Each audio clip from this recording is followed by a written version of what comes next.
Hello world, Geriatric Geek here. How in the heck are ya? I hope you're doing great. Welcome and welcome back to my channel. Thanks for stopping by. I really do appreciate it. Today is December the 3rd, 2023.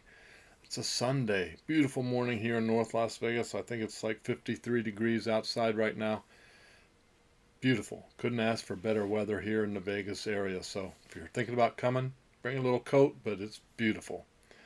Anyway, as you can tell by the description, I went to Barnes& Noble. That's right, Barnes& Noble is having a Criterion sale, and it ends tomorrow. If you haven't been over there yet, 50% off Criterion collection. I did pick up a few things, so yeah, just wanted to let you know that it is still going on until tomorrow. And I picked up a few things. Went there with my wife, and she kind of had me pick up a couple things for her too. So I'll probably never watch a couple of these things, but hey, what the wife wants, the wife gets.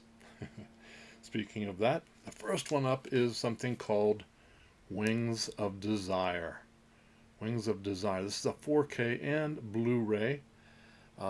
This is from 1987. It's 127 minutes long and was shot in both black and white and color. It's a drama, fantasy, if you will.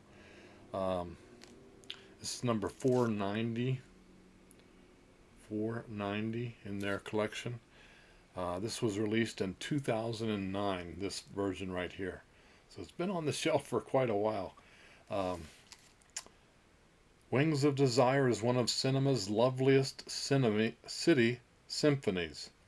Bruno Ganz is Daniel, an angel perched atop buildings high over Berlin, who can hear the thoughts, fears, hopes, dreams of all the people living below. But when he falls in love with a beautiful trapeze artist, he is willing to give up his immortality and come back to Earth to be with her. Made not long before the fall of the Berlin Wall, this stunning tapestry of sounds and images, shot in black and white and color by the legendary Henri Alicon, forever made the name of director Wim Wenders synonymous with film art. This is, I take it, a very artsy kind of a movie.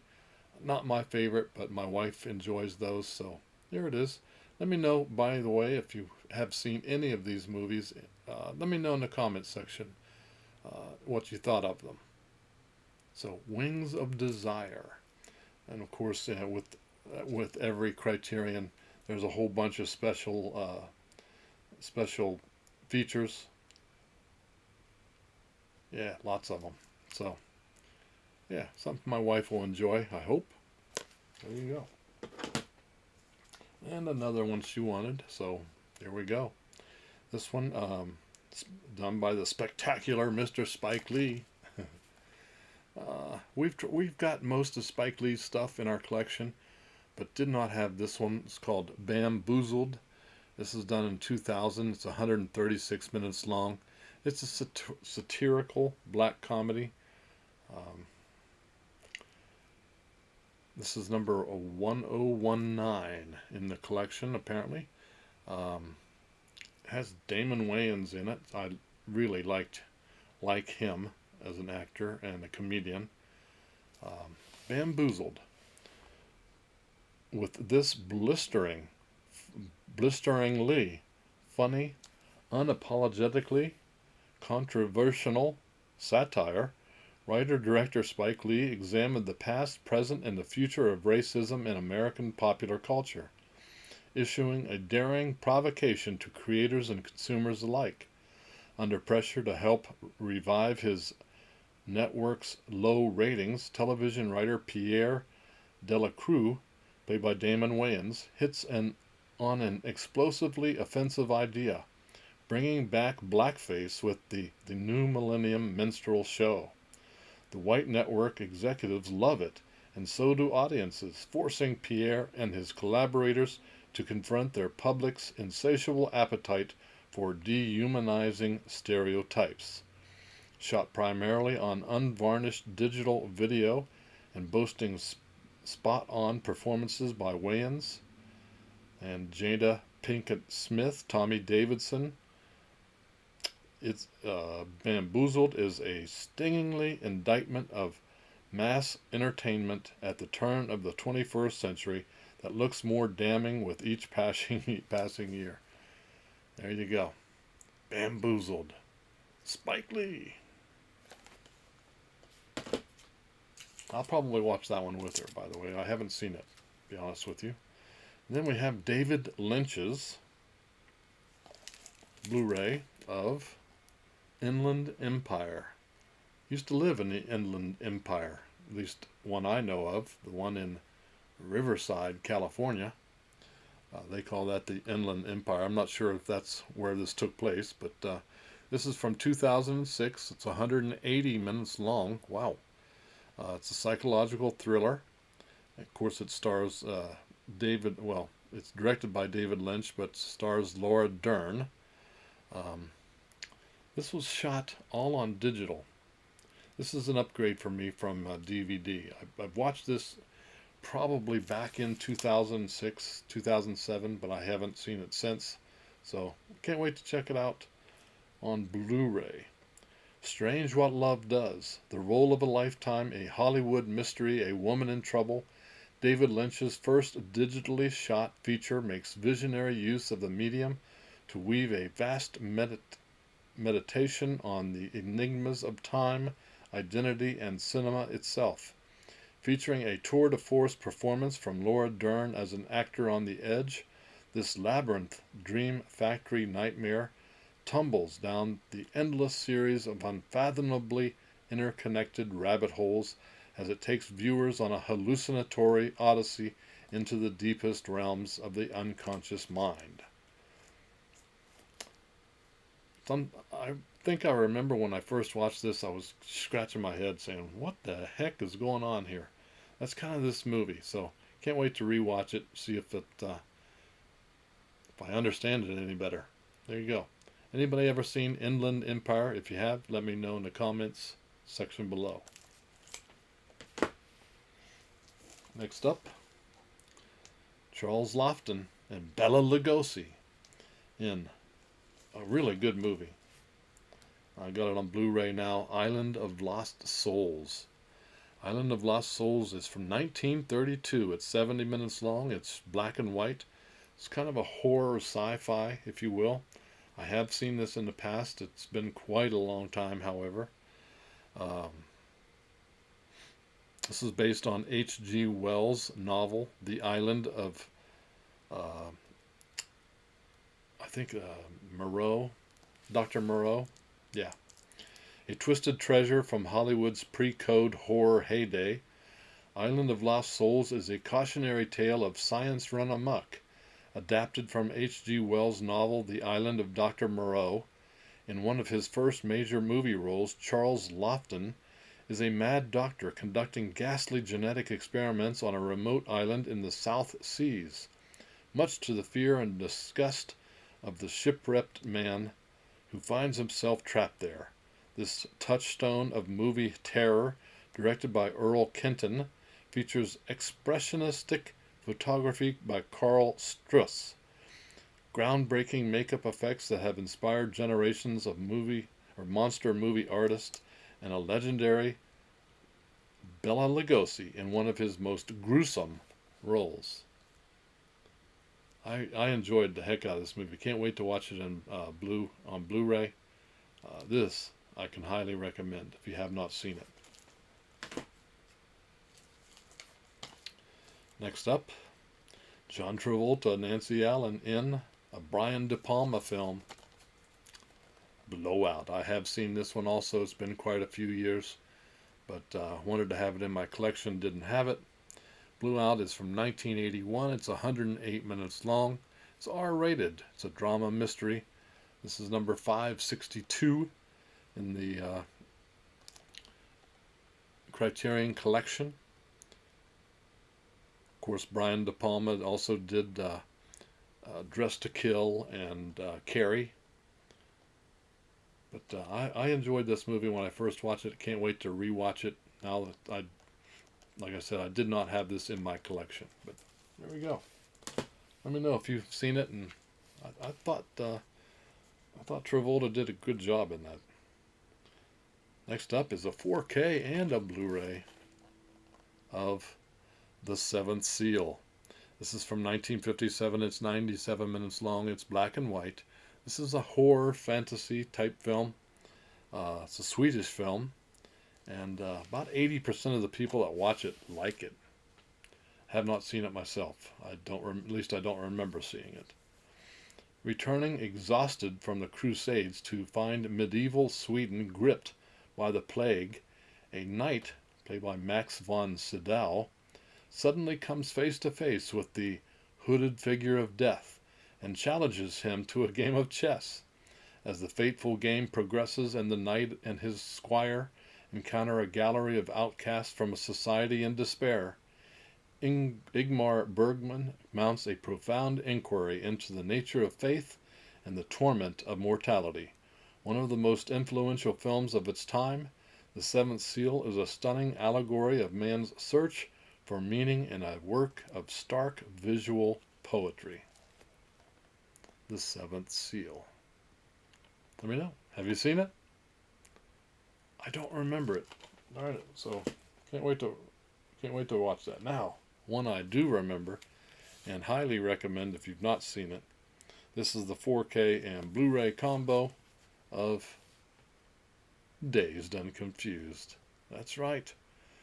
This guy, the Geriatric Geek, grew up in the 70s, and this is life in the high school times in the 70s. And it's true, very true to form. There's lots of pot smoking, lots of that kind of thing going on. But the 70s was that kind of a time. I was in college in the 70s, and man, it was crazy back then. 1993 this was released. It's 102 minutes long. And of course it's a coming-of-age comedy, if you will. This is number 336 in the Criterion collection. And has Mila Jovovich, one of my favorites, Matthew McConaughey, just an iconic 70s high school experience, if you will. Let's see. America, 1970, the last day of school, bongs blaze, bell bottoms ring, and rock and roll rules. Oh, by the way, this has a great soundtrack. Among the best teen films ever made, Dazed and Confused eavesdrops on a group of seniors-to-be and incoming freshmen. A launching pad for a number of future stars, Richard Linklater's first studio production also features endlessly quotable dialogue and a blasting, stadium-ready soundtrack. Sidestepping nostalgia, Dazed and Confused is less about the best years of our lives than the boredom, angst, and excitement of teenagers waiting for something to happen.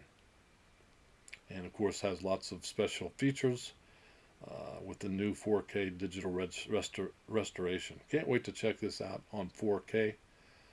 Like I said, one of my favorite movies from the 90s, Dazed and Confused. I lived through the 70s. I made it. It was sketchy at the time. Of course, the Vietnam War was on then, and kind of crazy. Next up, Blu-ray of Don't Look Now. Don't Look Now. This is a recent release. It's 110 minutes from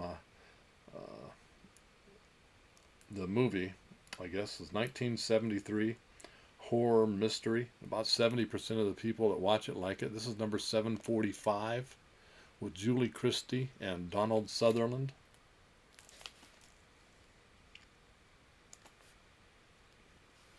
Donald Sutherland and Julie Christie mesmerize as a British married couple on an extended trip to Venice following a family tragedy.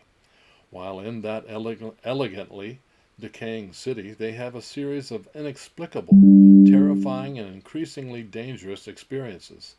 A masterpiece from Nicholas Roeg, Don't Look Now, adapted from a story by Daphne du Maurier, is a brilliantly disturbing tale of the supernatural.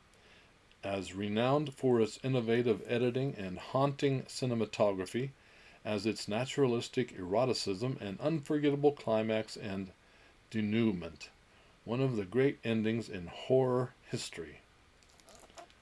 I haven't seen it, so can't wait to check it out. New Blu-ray release from Criterion of Don't Look Now. Next up, can't see, had a message come through and it's covering up. There we go. This one looks scary. Nanny. Nanny. 98 minutes from 2022. It's R-rated. It's a psychological horror drama. Not seen it yet. Let me know if you've seen it. Let's see. A spellbinding blend of social observation and artful shocks. The debut feature from Nicole Juzu plunges into the increasingly fractured consciousness of Aisha, a Senegalese immigrant who takes a job as a nanny for a wealthy white family in New York City. Separated from her own son and casually exploited by her employers, Aisha finds herself consumed by unsettling visions and a growing rage, one that could either destroy or empower her. This visually captivating tour de force, the first horror movie to win the Grand Jury Prize at the Sundance Film Festival, distills complex ideas about motherhood, inequality, and cultural dislocation into a work of dreamlike dread. Can't wait to check this one out. Sounds interesting. Let me know. Have you seen Nanny? Sounds good. Next up, now I can definitely recommend this one. I have seen it. It's been a heck of a long time, but I wanted it on the Criterion. It's Nicole Kidman and The Others. The Others. 104 minutes from 2001. It's PG-13 horror mystery. This is really creepy and has a great twist at the end from what I remember. A remote manor, hushed, candlelit atmosphere and chivalry, supernatural menace, with his first English language feature, Chilean Spanish writer, director, composer Alejandro Amenabar resurrected the classic Gothic chiller to create a ghost story of an uncommon emotional resonance. Nicole Kidman stars as a World War II era mother whose imperiousness masks a terrifying pain as she keeps her light-sensitive children enshrouded in darkness on her country estate. The arrival of 3 new servants punctures her insular world and seems to disturb the balance between the living and the dead. With each stunning twist and turn, Anabar immerses us more deeply in a realm haunted not only by spirits, but also by guilt, trauma, and repression. Like I said, I have seen this in the past. Good movie. Really good twist at the end. Cannot recommend this one highly enough. So get over there to Criterion and pick up the Blu-ray. And finally, my last pickup for this round of Criterion Collection sale. Freaks. Todd Browning's Sideshow Shockers. Daring, beautiful, sensational. It's got 3 movies in here. 3 movies. One, Freaks. Of course, this is all pre-code. This is a drama horror. Freaks is 64 minutes long from 1932. And then there's The Unknown, a horror drama, 68 minutes long from 1927. That has Lon Chaney and Joan Crawford. And last but not least, The Mystic, 74 minutes from 1925. It's a drama, a silent film. Now, Todd Browning, those of you that don't know, he grew up in his early years working in a sideshow, so he knows what he's talking about when he's directing these movies. Freaks is probably my favorite. I've not seen The Mystic. I have seen Freaks and The Unknown previously.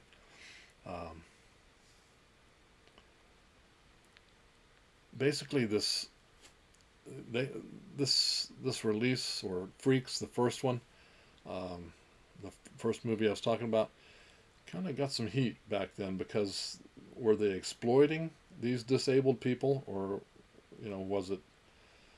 I don't know. So I can't wait to rewatch it on Blu-ray. The world is a carnival of criminality, corruption, and psychosexual strangeness in the twisted pre-code shockers of Todd Browning. Early Hollywood's edgiest auteur, Browning drew on his experiences as a circus performer to create subversive pulp entertainments set amid the world of traveling sideshows, which, with their air of exotic and the disreputable, provided a pungent backdrop for the sordid tales of outcasts, cons, villains, and vagabonds, bringing together two of his defining works, The Unknown and Freaks, and a long unavailable rarity, The Mystic. This cabinet of curiosities reveals a master of the morbid whose ability to unsettle is matched only by his daring compassion for society's most downtrodden. Okay. Let me know, have you seen Freaks, and what did you think of it? Uh, The Unknown, pretty good movie too, but like I said, I haven't seen The Mystic, so I can't wait to check that one out. It's a silent film. Don't watch many of those anymore. But Freaks. So that's it, guys. That's all of my pickups from the Criterion sale. And let me know in the comments below what you thought of what I picked up. If you picked up anything that I didn't, that you think that maybe I would like, let me know. I'd appreciate it. So, hey, if you like my videos, give me a thumbs up. That's right. Like, subscribe. It's free, and it helps. It helps me out. And hit that notification bell so you'll know when I put up another video, which should be pretty soon. I do have a regular movie haul video coming out, and at that time, on that video, I'm going to do my next giveaway. So stay tuned for that. And I appreciate you if you've watched this all the way through. Without there being a giveaway involved, I appreciate it, because no giveaway today on this video, but soon to come. So anyway, thanks so much for watching. I really do appreciate it. You guys keep smiling, keep having fun, keep that positive attitude about you, and until the next time, peace.